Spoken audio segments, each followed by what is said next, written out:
न्यायपालिका। जी हाँ, वही न्यायपालिका जो लोकतंत्र में एक महत्वपूर्ण स्थान रखता है, जो एक सम्मानपूर्ण जगह है। लेकिन अब वही न्यायपालिका कटघरे में आ गया है।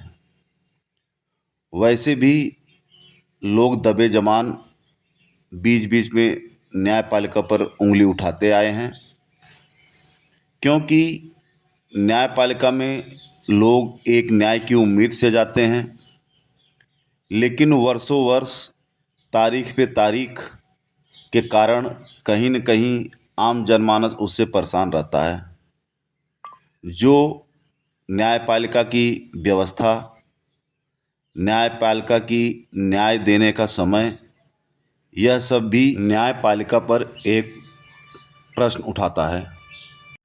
आज हम आपको दिल्ली हाई कोर्ट के जस्टिस यशवंत वर्मा के आवास पर नकदी बरामदगी की घटना, जो इस समय सोशल मीडिया में बहुत तेज़ी से वायरल हो रही है, उसके बारे में बताएंगे। दिल्ली हाई कोर्ट के जस्टिस यशवंत वर्मा के आवास पर नकदी बरामदगी की घटना पर दिल्ली हाई कोर्ट द्वारा सुप्रीम कोर्ट को भेजी गई प्रारंभिक जांच रिपोर्ट में खुलासा हुआ है कि दमकल विभाग के कर्मचारियों द्वारा आग बुझाने के बाद वहां नकदी का ढेर जल गया था। दिल्ली हाई कोर्ट के जस्टिस यशवंत वर्मा के घर पर नोटों की गड्डियां मिलने को लेकर पिछले दिनों काफ़ी हंगामा हुआ। अब सुप्रीम कोर्ट ने शनिवार को जज के घर से कैश मिलने का वीडियो जारी किया है। इस वीडियो में जले हुए नोटों की गड्डियां दिखाई दे रही हैं। अब यह वीडियो सोशल मीडिया पर तेज़ी से वायरल हो गया है। इतना ही नहीं, जस्टिस वर्मा का जवाब भी पब्लिक में आ गया है। मामले से जुड़े दस्तावेज भी वेबसाइट पर डाले गए हैं। बार एंड बेंच की रिपोर्ट के मुताबिक जस्टिस वर्मा ने अपने जवाब में कहा है कि मैं स्पष्ट रूप से कहता हूं कि मेरे या मेरे परिवार के किसी भी सदस्य द्वारा उस स्टोर रूम में कभी भी कोई नकदी नहीं रखी गई थी, और इस बात की कड़ी निंदा करता हूं कि कथित नकदी हमारी थी।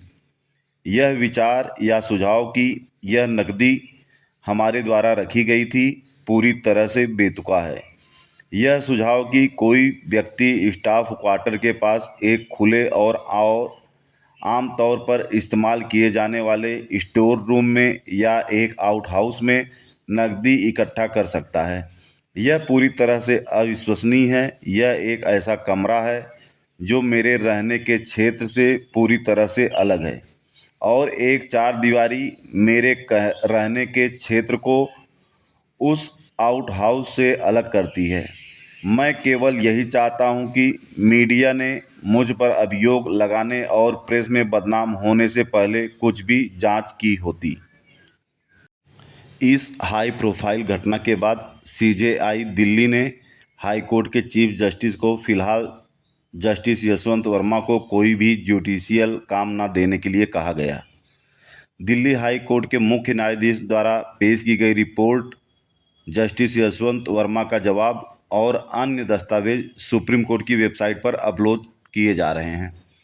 कोर्ट की इन हाउस जांच के मुताबिक जब किसी हाई कोर्ट के जज के खिलाफ आरोप लगते हैं तो भारत के मुख्य न्यायाधीश शुरुआती जांच के बाद संबंधित जज से जवाब मांगने के बाद मामले की जांच के लिए 3 जजों की एक समिति बनाते हैं। इस घटना के बाद जस्टिस यशवंत वर्मा के बारे में हर कोई जानना चाहता है, और सोशल मीडिया में प्राप्त जानकारी के अनुसार यशवंत वर्मा का जन्म 6 जनवरी 1969 को इलाहाबाद में हुआ था। उन्होंने दिल्ली विश्वविद्यालय के हंसराज कॉलेज से बीकॉम ऑनर्स की डिग्री ली थी। उसके बाद रीवा विश्वविद्यालय से उन्होंने लॉ में ही अपना ग्रेजुएशन पूरा किया। 8 अगस्त 1992 को वो एक एडवोकेट के रूप में नामांकित हुए थे। कहा जा सकता है कि कानून की दुनिया में उनका डेब्यू हुआ था। यशवंत वर्मा के करियर को अगर समझा जाए तो उन्होंने सबसे ज़्यादा संवैधानिक, इंडस्ट्रियल विवाद, कारपोरेट टैक्सेशन, पर्यावरण जैसे केस लड़े हैं। लंबे समय तक वे इलाहाबाद हाई कोर्ट के विशेष वकील के रूप में भी काम कर चुके हैं। और इसके साथ ही यशवंत वर्मा ने कई बड़े फैसले भी दिए हैं। सन 2012 से 2013 तक यशवंत वर्मा ने यूपी के मुख्य अस्थायी वकील के रूप में भी काम किया। फिर वे एक सीनियर एडवोकेट के रूप में नामित हो गए। उन्हें अगला बड़ा प्रमोशन 13 अक्टूबर 2014 को तब मिला जब वो एडिशनल जज बन गए। इसके बाद 1 फरवरी 2016 को उन्होंने परमानेंट जज के रूप में काम करने का मौका मिला। उन्होंने शपथ ली। साल 2021 में उनका दिल्ली हाई कोर्ट में ट्रांसफ़र हो गया। बतौर जज कई मामलों की सुनवाई यशवंत वर्मा कर चुके हैं। अभिव्यक्ति की आज़ादी को लेकर भी उनकी एक अहम टिप्पणी रही है। असल में जनवरी 2023 में नेटफ्लिक्स की web series trial by fire को लेकर सुनवाई हुई थी। उस सीरीज़ को बैन करने की मांग उठी थी। तब रियल एस्टेट कारोबारी सुशील बंसल ने उस याचिका को दायर किया था, लेकिन तब जस्टिस वर्मा ने जोर देकर कहा था कि अभिव्यक्ति की स्वतंत्रता को बनाए रखना काफ़ी अहम है। हो सकता है कि सरकारें कुछ चीज़ों को प्रकाशित करने के पक्ष में ना हों, लेकिन स्वतंत्रता बनी रहनी चाहिए। दिल्ली हाई कोर्ट के चीफ जस्टिस ने अपना रिपोर्ट पेश कर दिया है। मीडिया रिपोर्ट के मुताबिक जस्टिस वर्मा के खिलाफ आरोप तब सामने आए जब उनके आवास में आग लगने के बाद कथित तौर पर बड़ी मात्रा में नकदी मिला। कुछ रिपोर्टों में यह राशि करीब 15 करोड़ बताई गई है। हालांकि इस आंकड़े की कोई भी आधिकारिक पुष्टि नहीं हुई है। कथित रूप से बेहिसाब नकदी मिलने के बाद सुप्रीम कोर्ट ने कॉलेजियन में एक बैठक बुलाई थी और दिल्ली हाई कोर्ट के मुख्य न्यायाधीश DK उपाध्याय को जस्टिस वर्मा के खिलाफ आरोपों के संबंध में एक रिपोर्ट दाखिल करने के लिए कहा गया था। रिपोर्ट 21 मार्च को पेश की गई थी। जस्टिस DK उपाध्याय को भेजे पत्र में जस्टिस वर्मा ने लिखा कि मेरे या मेरे परिवार के किसी सदस्य को स्टोर रूम में मिली नकदी के बारे में कोई जानकारी नहीं है, न ही मेरे या मेरे परिवार को ये नकदी दिखाई गई। जस्टिस वर्मा ने घटना के याद करते हुए बताया कि 14-15 मार्च की रात उनके सरकारी आवास के स्टोर रूम में आग लगी। यह स्टोर रूम उनके स्टाफ क्वार्टर के पास स्थित है। स्टोर रूम को आमतौर पर इस्तेमाल न होने वाली फर्नीचर, बोतल, क्रॉकरी, इस्तेमाल किए हुए कारपेट आदि रखने के लिए इस्तेमाल किया जाता है। साथ ही उस स्टोर रूम में CPWD का सामान भी रखा रहता है। स्टोर रूम में कोई ताला नहीं है और वहाँ कई अधिकारी आते जाते रहते हैं। इस स्टोर रूम में सामने के दरवाजे से और पीछे के दरवाजे से भी आया जा सकता है। यह मेरे आवास से सीधे तौर पर जुड़ा हुआ नहीं है और यह मेरे घर का हिस्सा भी नहीं है। इस हाई प्रोफाइल प्रकरण पर chairman bar association, Allahabad high court bar association के अध्यक्ष ने भी अपना विचार रखा है। साथ ही राज्यसभा में भी ये मुद्दा गरमाया हुआ था, जिसे आप आगे देख सकते हैं। Transfer is a normal thing, this is not a stigma and it is appropriate when such allegations, I am not admitting that there can be there is any situation of corruption, because I feel sometimes some people who are not getting favorable result, they may also plant. I feel there is some suspicion, and the collegium of the Supreme Court should make thorough inquiry. आगे देखिए Allahabad high court के bar association अध्यक्ष ने क्या कहा।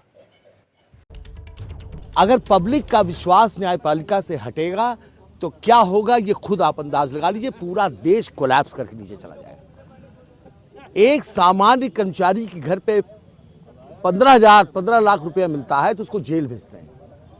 एक जज के घर पे 15 करोड़ रुपया कैश मिल रहा है, उसको घर वापसी का इनाम दिया जा रहा है। क्या हाईकोर्ट, इलाहाबाद हाईकोर्ट क्या डस्टबिन है, कचरा बिन है? करप्शन के खिलाफ हाईकोर्ट बार बिल्कुल स्ट्रांग फुटिंग पे खड़ा है। हम उसका स्वागत यहां नहीं होने देंगे। उनका ज्वाइनिंग अगर होती है, we will sign die the high court, lawyers will abstain from work. Rajya Sabha में भी ये मुद्दा उछला। देखिए राज्यसभा के सभापति धनखड़ और कांग्रेस के नेता राम नरेश ने क्या कहा। Case of huge amounts of cash unearthed at the residence of a judge of the Delhi High Court. Earlier, 50 members of parliament have submitted a notice to you regarding certain remarks that were made by a judge of the Allahabad High Court. You yourself have repeatedly called into question the urgency for judicial accountability. You have in fact directed the leader of the house on this issue. Sir, I request that you please make some observations on this and give necessary directions to the government to come up with a proposal for increasing judicial accountability. 55 members of this House, and I have taken all necessary steps to get their verification. First mail was sent to all of them, and the good thing is most of the members have responded positively, helping me perform my duty. Some members are yet to do. A mail reiterating the same has been sent to them. I have taken all procedures. पूर्व जज Delhi high court S N. Dhingra ji ने भी इस प्रकरण पर अपना विचार रखा है। देखें आगे। इसमें कहने लायक क्या है? जुडिशरी में करप्शन एक सर्वविदित वो है कि जुडिशरी में करप्शन है, और आज से नहीं है, बहुत पहले से है। और हमारी जुडिशरी के जो महामहिम हैं, जिनको इसके ऊपर एक्शन लेना चाहिए, उन्हें भी मालूम है। लेकिन इसको ठीक करने के लिए और करप्शन को दूर करने के लिए कोई ऐसा उपाय नहीं किया गया आज तक कि ये दूर हो सके। करप्शन बढ़ती ही जा रही है और आम आदमी को इसका फल भुगतना पड़ता है। आजकल तो लोग यहाँ तक कहते हैं कि बजाय in the court of Shri so and so, वो ये लिखना पसंद करेंगे in the shop of Shri so and so. Sir, इसको दूर करने के आपके हिसाब से आपके मुताबिक क्या रास्ता हो सकता है जो दूर हो जाए? देखिए, रास्ता कोई अपनाने के लिए तैयार तो हो। पहले तो हाईकोर्ट और सुप्रीम कोर्ट के जजों के लिए कोई नियम ही नहीं है। अब जैसे इसके अंदर नोट पकड़े गए तो सुप्रीम कोर्ट में को इमीडिएटली एफआईआर दर्ज करने की परमिशन देनी चाहिए थी कि ठीक है, करप्शन है, जैसे आम आदमी के ऊपर एफआईआर दर्ज होती है, इसके ऊपर भी एक न्यायाधीश के ऊपर भी उसी प्रकार एफआईआर दर्ज करने की परमिशन दी जाए और उसके साथ साथ आगे की कार्रवाई की जाए। सुप्रीम कोर्ट को तो ये करना चाहिए था, उन्होंने ट्रांसफर कर दिया। जैसे आम वो होता है कि एक थानेदार किसी थाने के अंदर जो है रिश्वत के मामले ज्यादा आ गए तो उसे लाइन हाजिर कर देते हैं, थोड़े दिन लाइन में रखते हैं, लोग भूल जाते हैं, फिर उसे दूसरे थाने भेज देते हैं। तो यहाँ भी वही है। तो हम लोग करप्शन को तो स्वीकार कर चुके कि करप्शन है, हमें उसके साथ ही जीना है।